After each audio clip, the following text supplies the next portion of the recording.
walang Tito Mikey. Walang Tito Mikey, actually pre-Tito Mikey pa lang slowly na natutulungan na niya ako to find myself. Eh.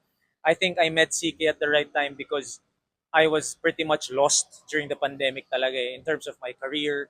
I didn't know, I had nothing to show for. Nung nag-meet kami ni CC, siya unang nagbayad ng date namin, unang-unang date namin, siya nagbayad eh. So how important CZ is or your partner is on your success and on your career right now? Walang Tito Mikey. Walang Tito Mikey, ah actually pre-Tito Mikey pa lang slowly na natutulungan na niya ako to find myself. Eh. I think I met CK at the right time because I was pretty much lost during the pandemic talaga eh, in terms of my career.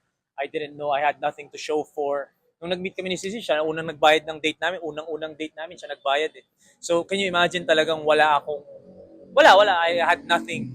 So, I don't know, maybe she saw potential in me. She saw na I was the type of person na hindi naman ako give up. Talaga maghahanap ako ng paraan. I remember we started texting or we started talking. I was literally editing my first YouTube video. Ka-text ko siya noon. Nakikilala ko pa lang siya noon. Kaka-follow ko pa lang sa kanya noon sa Instagram. So, really from the start, literally from the start of our relationship, was the start of me creating content and starting this new life or career that I wanted. And then slowly, nung una nga gusto pa niyang maging manager ko eh. And then slowly, after a few years na nagko-content ako, buti na lang na-convince siya ng now manager namin na maging talent din siya kasi meron din naman talaga siyang ma-offer as a content creator, as an influencer. And then yun, tuloy-tuloy na definitely wala kami sa puntong ito kung wala yung isa't isa. We've helped each other improve. We always talk about, oh, paano natin pwedeng pagandahin to, paano natin pwedeng ayusin to.